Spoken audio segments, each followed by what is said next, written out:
नमस्कार मित्रांनो, आजच्या नवीन व्हिडिओमध्ये तुम्हा सर्वांचं पुन्हा एकदा स्वागत आहे. आपण आहोत आज सातारा जिल्ह्यातील कोरेगाव तालुक्यातील कुमठे या गावामध्ये, जिथे आपल्यासोबत जे दादा आहेत साहिल निकम त्यांचं नाव आहे. ते खिल्लार गोवंश म्हणजेच खिल्लार गाईचं संगोपन करतात. कशा प्रकारे संगोपन करतात, काय काय बदल झाले त्यांच्या आयुष्यामध्ये, संपूर्ण आपण माहिती घेणार आहोत. दादा नमस्कार. नमस्कार. पहिल्यांदा तुमचा मला परिचय द्या. माझं नाव साहिल दत्तात्रय निकम, राहणार कुमठे, तालुका कोरेगाव, जिल्हा सातारा. साधारणतः तुम्ही काय काय करता आता? साधारणतः एक शेती आणि एक मी आता सातारा म्हातारी रेल्वेत कामाला आहे. बर, म्हणजे ते काम करत करत तुम्ही आपले देशी गोवंश सांभाळतो. आपल्याला लहानपणापासून आवड आहे. हा, कधीपासून मला सांगा की खरेदी कुठली गायीची? ती खरेदी केली नव्हती. एक जोडीदारापाशी गाय होती. ती गाय गाभणी असताना आणली. ती आणल्यावर आपल्यापाशी एक ही कालवड गायने कालवड दिली. ही म्हणजे जी गाय तुम्ही आणलेली त्याची ही कालवड झालेली ती आता आपल्याला गाय दिसते. हा, गाय दिसते ती. त्या गायीचं दूध म्हणजे तिच्या आईचं दूध किती होतं? तिच्या आईचं दूध होतं 3-3.5 लिटर दूध होतं त्या आईला. मग ती आई आता कुठे असते? ती आई गावातच असते एक जोडीदारापाशी. त्यांना दिली गाय माघारी. म्हणजे कालवडीचं पूर्णपणे संगोपन झाल्यानंतर आता ती वेल्यानंतर तुम्ही तिला ती परत माघारी दिली. आता मला सांग की या गायीची वैशिष्ट्य काय काय आहेत? आपण आता जी गाय बघतोय तिची, ही गायीचे वैशिष्ट्य म्हणजे गाय शांत आहे. गाय दूध काढताना काय ताप देत नाही. गोमूत्र वगैरे धरून देते. गाय पुऱ्या मापाची आहे. गायीची जात कोसा खिलार मध्ये येते गाय. तिची ब्लड लाईन कोणती आहे? हिची ब्लड लाईन स्वप्नील फडतरे यांच्या राणा बैलाची पैदास आहे. हा, तो वळू का निवडलेला? म्हणजे त्या मालकाने रेतन केलेला हा वळू तिच्या आईला. तर मित्रांनो, आपण बघू शकाल अतिशय मोठं माप आणि सुंदर शरीर रचना आपण बघू शकतो. अशी खिल्लार जातीची कोसा खिल्लार मध्ये ही गाय येते. तर दादा मला सांगा की तिचा संपूर्ण नियोजन तुम्ही कसं केलं? म्हणजे ती जन्मल्यापासून पुढचं नियोजन कसं केलं तुम्ही संपूर्ण? ती जन्मल्यापासून एक घरी आपले ठेवायची कालवड म्हणून तिला पूर्णपणे सगळं दूध पाजले. तिला रतीब वगैरे सगळं जिथल्या तिथं दिलं. ती 2-2.5 वर्षाची असताना तिला रेतन केली. मग तुम्ही रेतन केलं म्हणताय, सिमेंटचा का उपयोग करायचं ठरवलं नाही? सिमेंटनं एक ब्लड लाईन आपली पैदास मनाविषयी होत नाही. बर, आपलं बैलाकडून पैदास केलेली ती जातीचा बैल, आपण जातीचा बैल बघून पैदास करतो ना रेतन. त्यामुळे तिच्यापासून होणारे जे उत्पादन आहे ते चांगलं आपल्याला भेटतं ना. आता आपण ही कालवड बघतोय, तर या कालवडीला किती दिवस झाले आता? या कालवडीला 15 दिवस झाले या कालवडीला. आणि गाईचं संपूर्ण दूध तिलाच असतं? हा, गाईचं पूर्णपणे दूध या कालवडीला असतं. एक सकाळची आपली सवय असावी म्हणून 1 लिटर आपलं दूध काढतो. मग त्या दुधाचा वापर तुम्ही घरी करता? आपण पूर्णपणे दुधाचा वापर घरी करतो.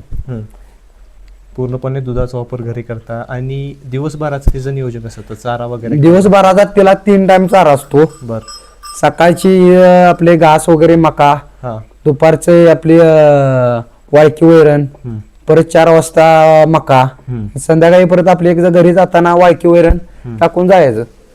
मग तुम्ही नोकरी करत करत हे कसं मॅनेज करता संपूर्ण? एक नोकरी करत करत आपल्या घरी वडील असते ती, वडील मॅनेज करत असते ती. आपण कामावर आल्यावर आपण हिचा सगळा उद्योग करतो. तिला दररोज खुराक आपल्या वासरू चालवून आणायचं, तिला पाजायचं, हे सगळं आपण आल्यावर करतो. मला सांगा की आता आपण बघतोय खिल्लार गायींचं संगोपन होणं खूप महत्वाचं आहे आत्ताच्या या काळामध्ये, आत्ताच्या या धावत्या युगामध्ये. काय सांगाल, किती गरजेचं आहे आपल्याला खिल्लार गायींचं संगोपन करणं? खिल्लार गायीचं संगोपन करणं अतिशय महत्वाचं आहे, जेणेकरून कुठला आपल्या शरीरात खिल्लार गायीमध्ये 36 रोगाचं औषध आहे. त्यामुळे दूध ही पिलं तरी शुगर, बीपी काही होत नाही. आपण तिला देवाचं पण रूप मानतो आणि एक महादेवाचा अवतार आहे ना. आणि आपल्या घरातली लक्ष्मी पण मानली जाते. तर गायीची काय काय वैशिष्ट्य असतात? म्हणजे एखादं नवीन असेल त्याला खिल्लार गाय समजून घ्यायची असेल त्यानं कसं समजून घ्यावं? खिलार गाय सहजासहजी शांत उभी राहत नाही. काय काय बुजारपणा लय करते त्या, लाता मारते त्या ही वगैरे. ही तशी गाय कायच करत नाही. आपली साधा कुठनं कासत ना हात घाला, काही करा, दारबीत आपली शानी गाय आहे एकदम. आता या कालवडीचं कसं नियोजन आहे? ही कालवड घरीच ठेवायचे. हा, हिला बरीच मागणी आहे कालवडीला, हा. पण बघू चाललंय घरी ठेवायची. या कालवडीची पैदास कुठली? या गावचा जो एक शर्यत क्षेत्रातला ओळ होता, बर. त्या बैलाकडून रेतन केलेली होती गाय. तो निवडणं मागचं कारण काय? तो नामांकित बैल पळत होता शर्यतीमध्ये, त्यानं चांगल्या चांगल्या गाड्या मारलेल्या त्यामुळं आपल्या जोडीदाराचा बैल होता. जोडीदाराला त्यांनी आपलं त्यांना म्हणलं आपण या बैलाची एक पैदास करू. खिल्लार गायींचं जे संगोपन केल्यानंतर आपल्याला आनंद मिळतो, जे सुख मिळतं ते काय असतं, आणि घरामध्ये जे वातावरण तयार होतं ते काय असतं? घरामध्ये आपलं खिलार गाय पाळल्यावर घरामध्ये आपलं वातावरण सगळं शांतपणे राहतं. काय अडचण येत नाही कुठल्या ह्याच्यात. आजार वगैरे कोणते आलेले का? ती जन्मल्यापासून कोणते आजार वगैरे? ती जन्मल्यापासून 1 वर्षाची असताना त्याला लंपी झाला. बर. त्या लंपीतनं आपण गाय मारता मारता वाचवली. तिच्या पायाला अजून एक तिथं बारीकसा होल आहे, ते क्लिअर केला. त्यामुळे असं म्हणतात की तिला त्याच्या अंगावरून जर आपण हात फिरवला वगैरे तर आपले भरपूरसे आजार आहेत ते नाहीसे होतात. त्याबद्दल तुमचं मत काय? ज्या माणसाला BP शुगर आहे त्या माणसाने एक दररोज खिलार गायीवरून हात फिरावा. कुठलाही त्याचा रोग होऊ शकत नाही. त्याच्याबद्दल तुम्हाला आलेला अनुभव सांगा. मला आलेला अनुभव दररोज आपलं काय 1 वर्ष झालं काय अडचण नाही. एक गोळी नाही आपल्याला कशाची, दवाखान्याची आपल्या इंजेक्शन बिजेक्शन ताप वगैरे काय नाही. रोज आपल्या आले की तिच्या पाया पाडाय सकाळची, अंगावर हात फिरवायचा. रोज सकाळी डेली 5 वाजता आले की ती ही करायचं पहिल्यांदा. तुम्ही काय काय करता दिवसभर? म्हणजे गाय, आता आपण गाय बघतोय खिल्लार गाय, तिचं काय काय करता दिवसभरात तुम्ही? तिचं एक मी कामावर असल्यावर पप्पा बघते ती, मी घरी असल्यावर मी सगळं करतो तिचं. आता जे प्रदर्शन वगैरे होतात त्यामध्ये तुम्ही कधी उतरवले का? म्हणजे खिल्लार गायींचं प्रदर्शन भरवलं जातं? नाही, प्रदर्शन नाही नेली. बघूया कालवडीला डोक्यात न्यायचं पुढल्या वर्षी आदत मध्ये खेळावायची पुशेगावला. हा हा हा हा. मित्रांनो, आपण बघू शकाल कालवड कशी आहे ती अडकली त्यामध्ये. खिल्लार गाय मला सांगा, दुधासोबतच आपल्याला काय काय फायदे मिळतात गायीचे? दुधासोबत त्या हिच्या दुधाला लय मागणी आहे. भरपूर मागणी आहे आपल्या बारक्या बाळांसाठी. ती हिचं दूध हिचं खाल्ल्यामुळे एक चपळतापणा अंगात राहते ना. विक्री किती दराने होते करायची असलीस? ही गाय लय विकायची ना आपल्याला. नाही, दुधाची विक्री किती रेट आहे तुमच्या इथे? दुधाची विक्री 100 रुपये लिटरनं दूध जातं, पण आपण काय विकत नाही दूध. आपण बघतोय की जसं की दुधासाठी आपण बघतोय HF गायी येत आहेत, गिर गायींचं संगोपन होतंय, पण त्या बाबतीत खिल्लार गाय का वेगळी आहे? खिलार गायीला दूध कमी असतं ऍक्च्युली, पण ती दूध अतिशय पौष्टिक असतं. किती दूध देते आता साधारण ती? आता साधारण कालवडाला पाजून आपल्याला एक सकाळचं एक लिटर भर दूध देते गाय. लिटरभर देते. ते संपूर्ण तुमचं घरीच असतं? हा, संपूर्ण घरी असतं दूध. आणि या कालवडीला किती असतं दूध? या कालवडीला एक टाइमचं सगळं अख्खं असतं दूध. सकाळच्या वेळेस काढलं म्हणा, आपली सवय असावी म्हणून 1 लिटर भर काढतो दूध. शेतीसाठी वगैरे कसा कसा फायदा मिळतो आपल्याला? शेतीसाठी हिचं गोमूत्र सोडलं एक आपण साठवून गोमूत्र शेतीला सोडतो. अतिशय उत्कृष्ट प्रमाणे शेतातली पिकं येतात. काळू की म्हणा पिकांना बहुत म्हणजे चांगली असते. गोमूत्र आपण शेण गोमूत्र सगळी स्लरी करून आपण शेतीला सोडून देतो. स्लरी करून सोडा म्हणजे घरगुती सगळा वापर करतात? हा, संपूर्ण घरगुती वापर करतो. शेतामध्ये आता तुमच्या काय काय?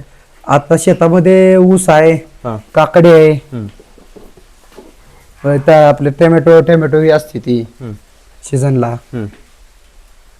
आता तुम्ही हे संपूर्ण करता, गाईचं संगोपन करता, तुम्हाला कसं वाटतं म्हणजे दिवसभर तुमचा दिवस कसा जातो? दिवस अतिशय चांगला दिवस जातो. आता मला सांगा की तुम्ही गोवंश संवर्धन करताय, आता मला सांगा की तुम्ही गाईचं संगोपन करताय, पुढे काय काय असणार आहे नियोजन तुमचं? काय अजून वाढवण्याचा प्रयत्न असणार आहे का? हिच्यापासून आपल्याला 1-2-3 गाय तयार करायच्या त्या. हम्म. आता ही जे 2 झाले आपल्याकडे तयार, हां. आणि 2 आपल्याला तयार करा. आपल्याला पूर्णपणे देशी गोवंशावर काम करायचे. त्याच्यापासून आपल्याला उदबत्ती, शेणापासून तिच्या सेंद्रिय आपल्या उदबत्ती, धूप म्हणा, ती सगळं आपण घरी तयार करणार आहे. प्रोडक्ट तयार करण्याचा विचार आहे तुमचा. जे नवीन गाई खिल्लार गायीमध्ये उतरणार असतील त्यांना तुम्ही काय सांगाल? कशा प्रकारे खिल्लार गाय समजून सांगाल? जी घेणार ती त्यांच्याकडे एक आपल्या लहानपणापासून एक कालवड असावी तिला, कारण की जेणेकरून आपल्याला सवय चांगली लावता येते. कारण की जी ती आल्यावर ती आपल्याला हातबीत आपण घालतो, त्यामुळे ती लाता बिता काय मारा शकत नाही. जी आपण गाय आणणार आहे ती आपल्याला काय गॅरंटी देत नाही ना कशी आहे ती काय आहे. तुम्ही निवड कशी केली? निवड आपलं ही घरचीच आहे ना कालवड. लहानपणी कशी होती? लहानपणी अशीच होती कालवड, सेम टू सेम अशी कालवड होती. म्हणजे आता ही मोठी करून पण हिचं संगोपन तुम्ही हा, हिचं संगोपन करायचं. चालेल. मित्रांनो, आपण बघितलं कुमठे गावामध्ये साहिल निकम दादांचं नाव आहे, ते खिल्लार गाईचं संगोपन करतात. मला आशा आहे की तुम्हाला हा व्हिडिओ नक्की आवडला असेल. तुमच्या काही शंका असतील किंवा तुम्हाला अजून काही तुमच्या मनात प्रश्न असतील तर तुम्ही कमेंटमध्ये पण विचारू शकता. आणि आपण बघितलं दादांचा पूर्ण अनुभव आपण ऐकला, त्यांच्या जीवनात झालेले बदल त्यांनी संपूर्ण माहिती आपल्याला सांगितली इथे. दादा खूप खूप धन्यवाद. शेवटला तुमचं नाव, मोबाईल नंबर आणि पत्ता सांगा. माझं नाव साहिल दत्तात्रय निकम, राहणार कुमठे, तालुका कोरेगाव, जिल्हा सातारा. माझा मोबाईल नंबर 7350 9967 11. खूप खूप धन्यवाद दादा, तुम्ही तुमचा मोलाचा वेळ काढून संपूर्ण माहिती दिल्याबद्दल. धन्यवाद.